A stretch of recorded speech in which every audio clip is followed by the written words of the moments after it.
Hi everyone, my name is Pras and this is the Playground Project. Welcome back to the Old City Leviathan episode 6? 7?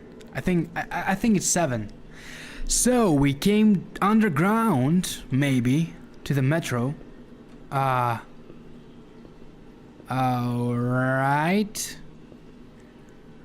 We haven't met anyone or anything. No human beings around. Basically, everyone is dead. Why I picked the wrong way? And the more dark way. Oh! Hi there, I want to talk with the eye! Are you the eye? Oh my. Bye. The same things all around, scattered all around. Empty bottles and cans and glasses and... not glasses. And cigarettes. Alright. Yeah, I forgot about the battle. We can actually run now. I forget about that. Will you remember me? Oh, I remember After that. all, I could never forget you. And how can I even begin to thank you for all that you've done for me? You protected me from a world that I was too weak to bear. But now the distant shores of another reality are calling me home. To something I've never seen before. A dangerous and unpredictable world lies ahead of me. But I'm ready to let loose the sails. Who you are? Who are you? Who is you? Ah, just want to sail, travel in style. Titanic. Where is D? Caprio. Alright. 982. It started when I was a child, I'm sure. It started just after I began to ask questions. I asked them over and over until my poor parents were forced to resort to arbitrary certainties. Why? I asked. Why? Over and over I wanted to regress until I hit a point where I said so. Was the only acceptable answer. It was at that moment, that small moment of parental authority, that I felt safe. In the most bizarre and unfortunate turn of events, I fell downward into the acceptance of an end to regression. Oh, but the good was never perfect, was it? All I wanted was the good. I wanted to maintain my happiness, my contentment, even if it was born of a less than ideal perspective. Oh. 983. But what is an ideal perspective anyway? What is the perfection that I should have latched onto? That's just the fun of it, isn't it? It isn't real. It's a dream, my dear reader. The ideal was never real, and it was never within my grasp. To even attempt to reach it would have destroyed my happiness. The child in me could not handle this, however, so I rejected the ideal. I wanted to remain safe, yes, and I did so until it happened. So I'm the little guy. My father once recited a poem to me about an older world. I believe it was called Dover Beach. I can still remember the imagery, just the words that escape me. We stood at the shoreline, waves crashing in, each wave eroding yet another piece of what I once believed. I think my father saw what was happening to me. He saw the dwindling of my dreams, the death of discovery. I could no longer rely on ABBA to build my dreams back up. Left with nothing, I convinced myself that there were no dreams. So that is Belle. Goodbye, Belle. Why? Did she died? 984. It happened. I fell. I began to defend my happiness with arbitrary walls made of certainty and realism. I created rules and structures that only had the effect of caging me in something entirely arbitrary. I did this all for the sake of happiness, yes. As the others began to approach and encroach on my cage, the dwellers with differing perspectives, I became more vigilant in my defense until I was villainous. I harmed anyone who dared challenge my sight. Of course, I was never a dweller. I never had their communal spirit. Even from the start of the end, I was called a Minotaur. That was simply due to my misanthropy. However, it had hardly anything to do with my desire for the inland. Although it is true that their communal tendencies tend to make it difficult to break out of their cage, but I dare say it isn't impossible. 985. At first, I thought the inland was a farce. I had been told by the few other Minotaurs that I'd seen that it was some sort of center for enlightenment amidst our fallen world. The dwellers who had spoken to me on the subject had a far less optimistic understanding. Then again, why would they need enlightenment when certainty already exists? Minotaurs have the advantage of being self-deprecatory. That is to say, when you have no true arrogance manifested in certainty, you will latch on to any anchor you can find. It was the same for me, it seems, as I eventually adopted the notion that the inland held the answers. I also began to feel as though I had none. 986. My desperation grew as I lost all sense of truth. I began to feel my sight fading, and the thoughts of suicide crept in. I had truly hit the bottom of the broken progression. This was an especially unfortunate place to be in, as it then became impossible to see the upward tangent. The leap becomes obscured by void, and there doesn't appear to be any progression at all. Right. Okay. Let's play the guitar. Oh, what? Hey.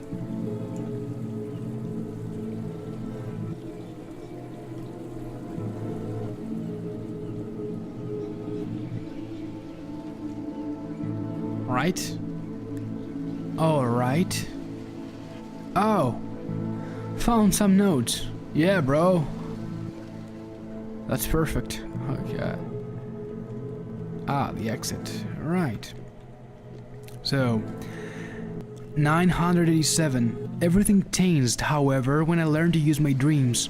I had always dreamed, of course, but the question was that of their usefulness, not their existence. I could not escape them, so the latter point was moot. Dreams have an incredibly powerful hold on one's perspective of reality, even if they have little to do with it themselves. After falling, my assumption was that the dreams existed to taunt me. They seemed to only contrast the ideal with the real, but I did not believe that this is where the dreams have their use. 988. Dreams act as impossible ideals that should never be fully grasped. Rather, they should serve only as a direction for progression. The dream will never be realized in your lifetime, dear reader, but the real will change marginally. 989.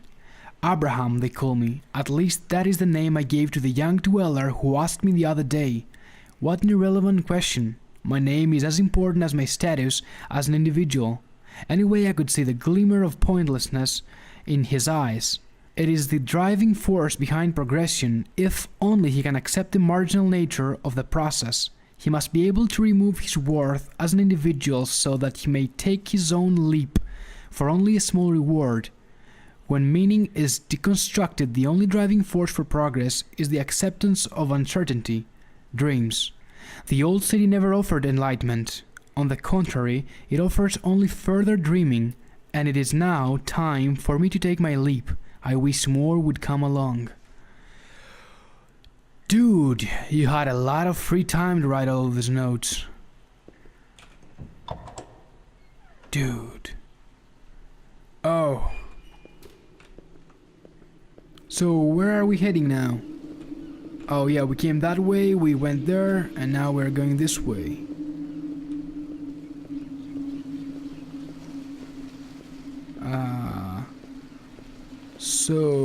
Oh? What is that? Can't read that. Oh. Deduction. Certainty. Oh, yeah. Fontes.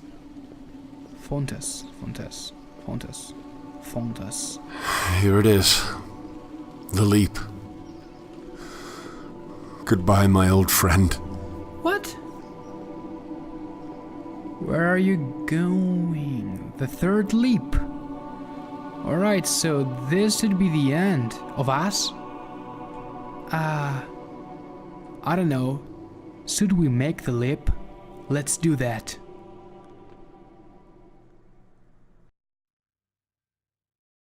Oh, God. The new? God, this game is huge. Or am I playing slowly? I don't know. If this final dream before the new is to be trusted, then all life follows the pattern of broken progression. Some call it redemptive history, still others call it galvanization, yet the trajectory is undoubtedly the same. We exist on a familiar shoreline, with the waters lapping at our feet. We look back and see an explored and thus frozen world. Then, as if subconsciously recognizing the need for change, we dive into a prison of even further inactivity. My prison was my only friend, it seems, but even he saw fit to spit me upon a new shore.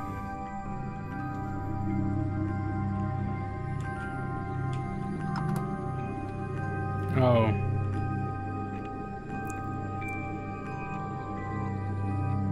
What's that over there?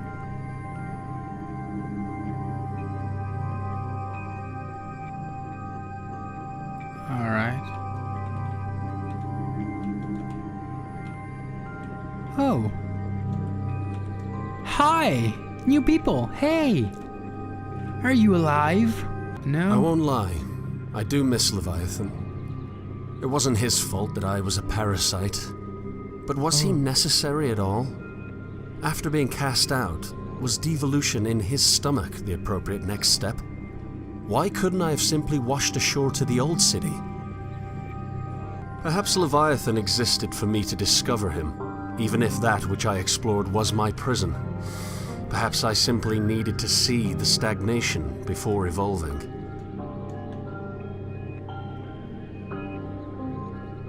Ooh, big dude over there. When I was a child, I was given a rowboat. I wanted to sail, so the universe built me a galleon. How unfortunate that, when I got older, I no longer wished to explore.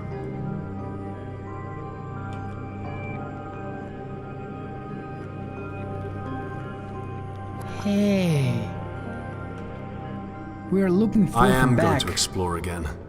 I'm going to board my vessel and sail into an unknown world to dream all the more. I'll leave this dream behind to feel the sand of other shores in my hand and let it loose as I travel inward towards newness. First, however, I'll make one last dive into Abyss. Alright. Is this the Abyss? The goo water? Oh. Can I turn that off? No.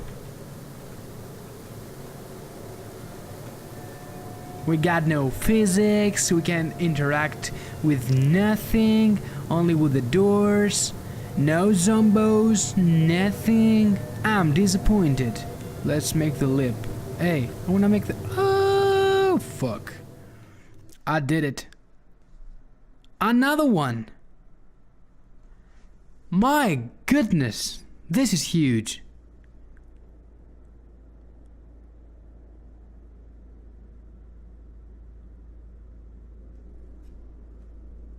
Here lies my captor, the great sleeping fish. What? Why we are underwater?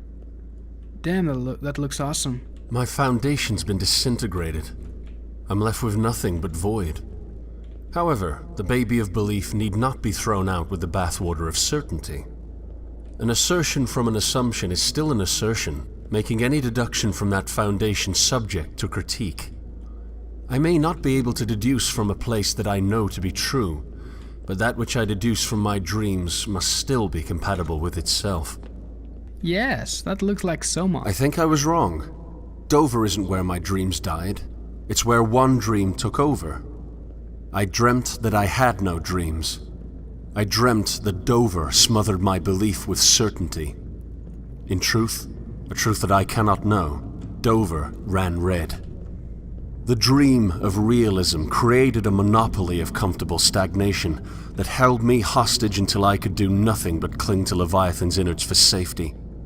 My belief was not truly killed, it was captured. One belief was deemed more true than another, and I convinced myself that I was correct. I convinced myself that I could be correct. What if this dream's monopoly was disintegrated? What if I could explore a multiplicity of dreams, never quite knowing which ones are a reality? Truth must be compatible with itself, but what happens when truth is unattainable? Damn, The dwellers' you're right. dreams could function within themselves, from their foundation, as long as the factions recognize that foundation as a dream. What point would there be in conflict if the dreams cannot truly be controlled? They have their dreams and they cannot assert which is superior. So why not sail? To where? So everything is based on a dream? Is that some kind of inception? Hi! Nice abs, bro! So that's why So that's why I'm not understanding entirely.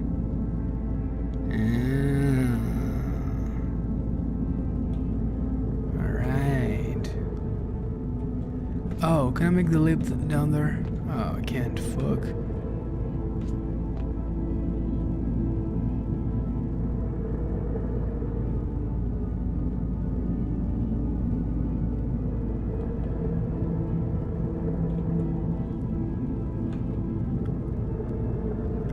Where are we heading now?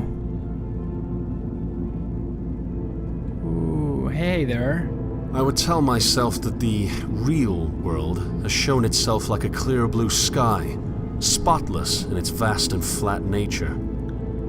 I tricked my own mind into believing that belief itself was not present. Now that the illusion has been revealed, I'm left believing that I can't know.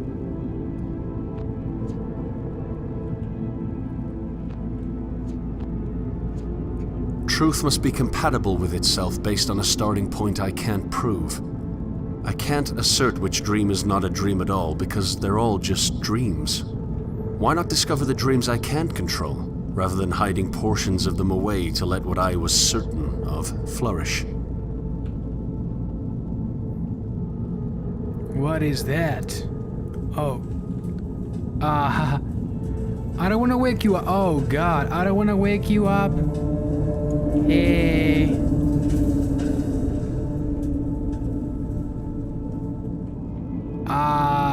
Do I need to go in there? In your belly? Like a parasite that I am. Oh, dude, you need to brush your teeth. Yikes. Yikes.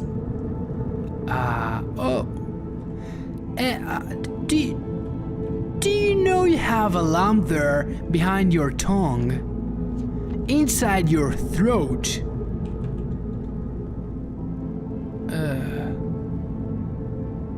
No, it's not an actual lump, basically. But... One last look at my cage. One last dive into the abyss of negativity.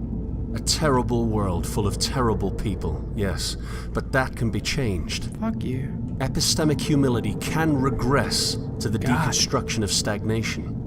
What I previously thought to be stagnation itself, the lack of any true knowledge, is simply the deconstruction of an anchor, freeing us to traverse the unexplored.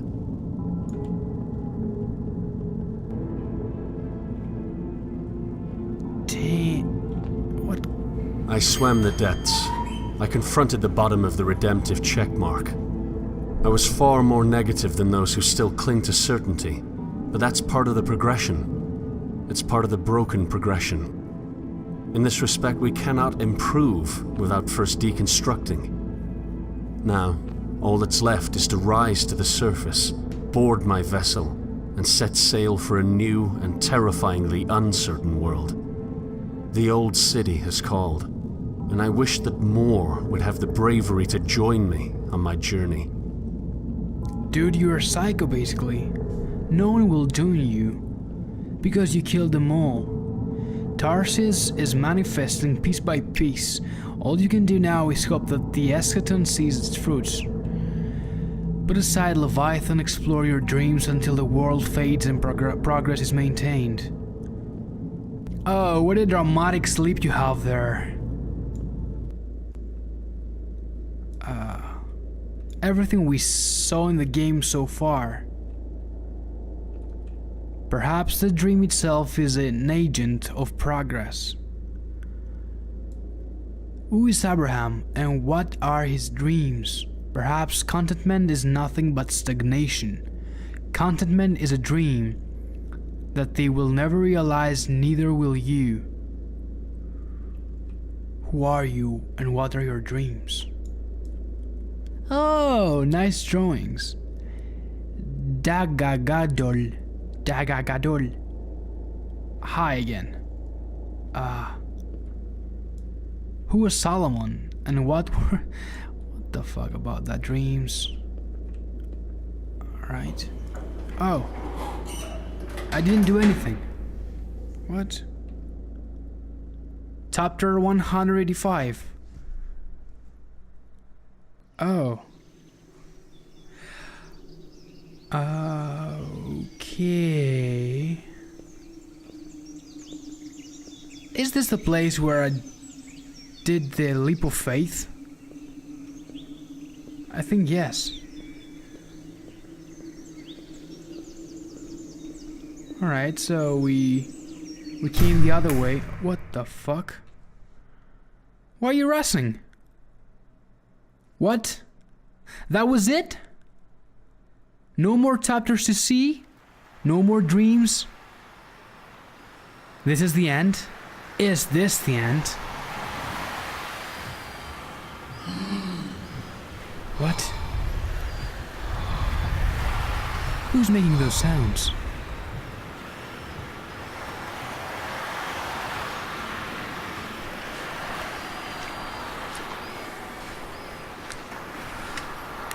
Yep.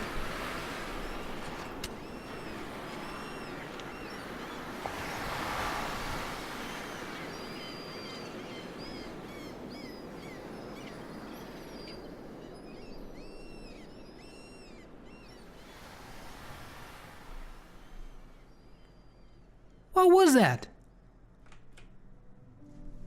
That was the end. Damn, I feel like I never played the game. That was an odd experience for me. I feel like I've just loaded up the screen, the game, and I'm ready to go on a new journey to the old city of Leviathan. I don't know what I have played. I don't know what you have seen. I don't know who am I. I don't know what I want to eat. I don't know where to go tonight.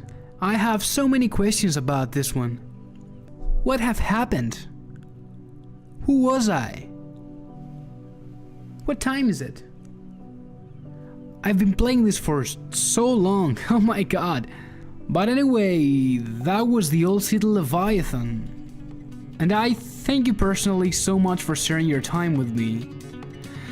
So, leave a like if you enjoyed this video, subscribe for more, and I'm gonna see you all soon in the next video. Bye!